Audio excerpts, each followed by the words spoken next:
पुराना त्रेता युग के इतिहास का एक जो आश्रम में लेके आए हैं। आश्रम है श्रृंगी ऋषि का आश्रम। आप लोग एक ही इतिहास तो जानते ही है कि दशरथ जी को कोई औलाद नहीं था, 3-3 रानियां थी। औलाद नहीं होने के लिए कारण वो जगह जगह पूजा पाठ तप किए, लेकिन वहां से भी एक यज्ञ करने का उनको आदेश मिला, से उनको पुत्र की प्राप्ति होगी। और आप सब जानते हैं कि यज्ञ भी हुआ था। यज्ञ में उनको खीर मिला था और वो खीर खाने के बाद उनकी तीनों रानियां के द्वारा 4 पुत्र का प्राप्ति हुआ था। लेकिन कोई ये नहीं जानते हैं कि वो यज्ञ कराने वाले श्रृंगी ऋषि थे। श्रृंगी ऋषि के आश्रम है, देखिए यहाँ श्रृंगी ऋषि आश्रम। हम अभी सीतामढ़ी में है और सीतामढ़ी में ही श्रृंगी ऋषि का आश्रम है और अभी आश्रम उसी अवस्था में है। उसका कोई भी जो देखिए कि देख रेख या कुछ भी नहीं हो रहा है। पूरा जंगल और पूरा उसी प्रकार से एक खंडहर के समान है। एक बाबा है जो बताएंगे इस आश्रम के बारे में। क्या नाम है बाबा? हाँ, रामीना भगत, रामबिना दास कहिए, रामबिना दास। अब तो हम विरक्त में हो चुके हैं, पहले गृहस्थ में थे। 24 वर्ष से हमारा ये आश्रम चल रहा है और साल भर हम इसी आश्रम पर थे। लेकिन यहाँ पर जो असुविधा के कारण हम लोग इसी के दूसरे जगह इसी से 1 बीघा हटकर पश्चिम में परमहंस आश्रम हम लोग बनाए हैं, जो स्वामी अरगान जी महाराज का आश्रम है, जो छत्तीसगढ़ चुनार जिला मिर्जापुर उत्तर प्रदेश भारत का वो स्थापना है। ये है श्रृंगी ऋषि का आश्रम है। हाँ। क्या श्रृंगी ऋषि यहाँ पर कितने समय तक तप किए थे? बहुत दिन तपस्या किए थे। उनका तो अनगिनत है। अब कितना कई वर्ष तपस्या किए तो कोई सबका मालूम नहीं है, लेकिन बहुत दिन तपस्या किए थे। लोगों का मानना है और लोग कह भी रहे हैं कि वही श्रृंगी ऋषि है जो दशरथ जी के यहाँ पर यज्ञ किए थे और खीर तीनों रानियों को दिए थे, तो राम लक्ष्मण भरत शत्रुघ्न का जन्म हुआ था। हाँ, वही जैसे यही एक श्रृंगी ऋषि स्थान है जो सिंगरहिया पंचायत में है। ये पहले जलसी हरनैया पंचायत में था, अब नया सिंगरहिया पंचायत बन चुका है। अच्छा, श्रृंगी ऋषि के नाम पर ही सिंगरहिया पंचायत का नाम पड़ा है। हाँ हाँ, श्रृंगी ऋषि सिंगरहिया इसका पड़ा। सिंगरहिया फुलबड़िया है, लेकिन ये जो नक्शा है फुलबड़िया में, लेकिन पूजा पाठ विशेष करके लोग सिंगरहिया वाले ही करते हैं और फुलबड़िया के लोग वहीं से दूरी के कारण वहीं से प्रणाम कर लेते हैं। इस आश्रम को खंडहर की तरह क्यों रखा गया है? क्योंकि जिस यहाँ पर कोई देख रेख करने वाले जो नहीं थे, बहुत बाबा सब आए बनाए, थोड़ा सा झोपड़ी कुछ दिन रहे, इसके बाद में यहाँ पर ठीक नहीं जैसे कि कर पाए, क्योंकि कोई व्यवस्था यहाँ पर नहीं हो रहा है सरकार के द्वारा चाहे पब्लिकों के द्वारा। क्या लोगों को पता है इस आश्रम के बारे में? यहाँ तो लमसम सैकड़ों गांव का पता है। इस एरिया के इर्द गिर्द के कहाँ कहाँ ये जो बघी मठ पर परिक्रमा आते थे, यहाँ पर भी आते थे, लेकिन 15-20 साल से अब नहीं आते हैं। पीछे जो कुआं है वो भी सूखा हुआ है। उसमें भी जैसे कि करते बनाया गया था, लेकिन उसमें भी सूखा हुआ है। बच्चा उच्चा से कुछ मिट्टी उट्टी कुछ सामान से गिरा उड़ा दिया, क्योंकि आदमी रहता तो उसको साफ सफाई होता और उसको पानी उनी के पीने के काम में लायक होता। श्रृंगी ऋषि का तो बहुत पुराना इतिहास जैसे कि करे, जैसे रामायण में जैसे कि करे वर्णित है, जो राम का जन्म के हेतु जैसे श्रृंगी ऋषि जैसे कि करते बने। यानी जब राम जी का जन्म हुआ उसी समय से श्रृंगी ऋषि को लोग जानते हैं। उसी समय से जैसे त्रेता से ही इसका जैसे इतिहास जैसे कि करे जो है।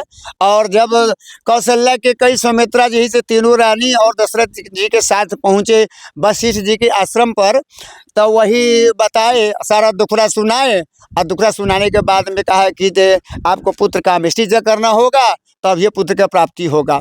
तो इसीलिए यही श्रृंगी ऋषि यज्ञ कराए और उसके द्वारा ये चारों भाई का माने जन्म का कारण जिसकी कर्ज बना।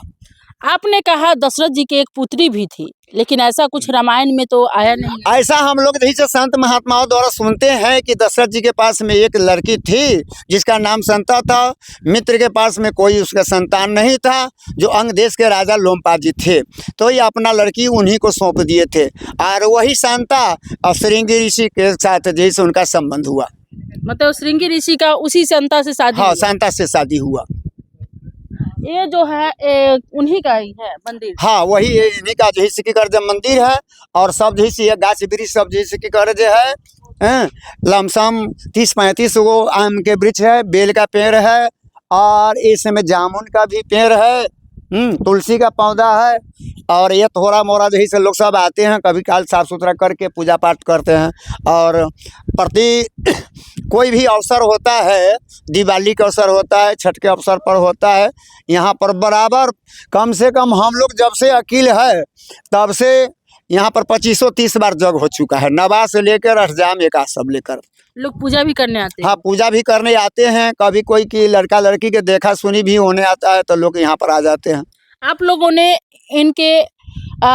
इनका जो है प्रगति के लिए आप लोगों ने ऊपर क्यों नहीं है? हम लोग जैसे कि करे जी, इसका प्रगति के लिए हम लोग बहुत प्रयास करते हैं, लेकिन कोई आगे उसका स्तंभ नहीं मिल रहा है, कोई सहयोग नहीं मिल रहा है, इसलिए आगे काम का यह रुका हुआ है कि कोई सरकारी ऐसे आदमी आवे, कोई प्रखंड का हो, जिला का हो, कोई MP ML विधायक हो जो भक्ति के पक्ष से हो और इसको आगे बढ़ा दे।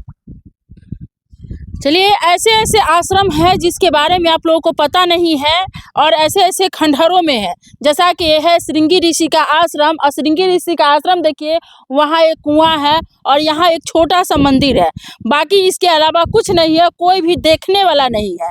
अगर इस आश्रम को बनाया जाए तो शायद यहाँ पर बहुत सारे साधु संतों का जीवन यापन कर सकते हैं और इस जगह का देख रेख कर सकते हैं। ये बाबा है, इसका देख रेख करते हैं, लेकिन बाबा कह रहे हैं कि यहाँ कोई रहने की व्यवस्था नहीं है।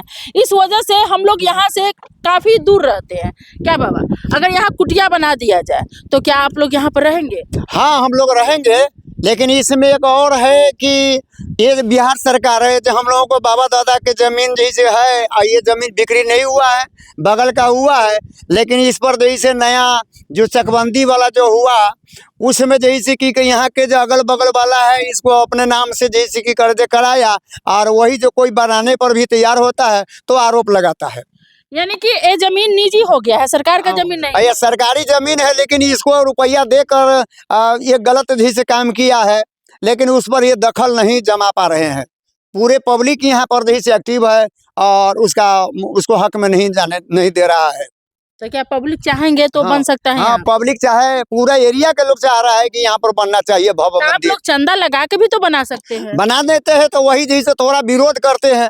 अब ये इस जगह पर जैसे ईंटा गिरा हुआ था एक आदमी जैसे शंकर जी का मंदिर बनाने के लिए, उसमें कुछ साहु जी सब जैसे कुछ विरोध किया, उल्टा सीधा कहा, तो वो ईंटा उठा कर ले गया। तो कोई साधु महात्मा आएगा भजन करने के लिए कि लड़ाई मार पीट करने के लिए आएगा? इसी वजह से इस आश्रम का कोई भी हाँ, नहीं जी, सिक्की कर दे हो रहा है। और ये सरकारी है और ये हमारी ये जमीन पुराना है, 422 खेसरा, इसका नया 1556 है जो बिहार सरकार के नाम से है।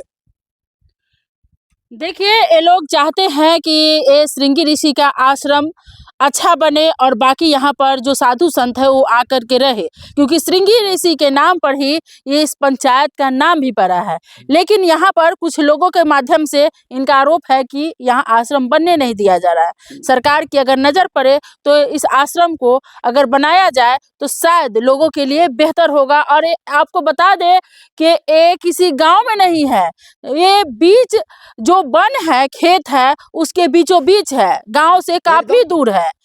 चारों तरफ से कितना दूर, यहाँ से कितना दूरी पर घर? और ये श्रृंगी ऋषि का जैसे चौतरफी से ये लक्ष्मणा नदी है, ये सब परिक्रमा किया हुआ है चारों तरफ से लक्ष्मणा। हाँ, चौतरफी से परिक्रमा जैसे कि कर दे किया हुआ है।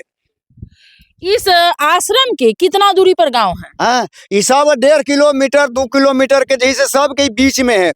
फुलवरिया है, सिंगरैया है, पूर्णहिया है, सिंगरैया पछाई टोला सिमनगर है, पोसुआ है, मिर्जापुर है, सब के बीचों बीच में है। 1.5 किलो अपने 2 किलोमीटर के अंदर में है सब में।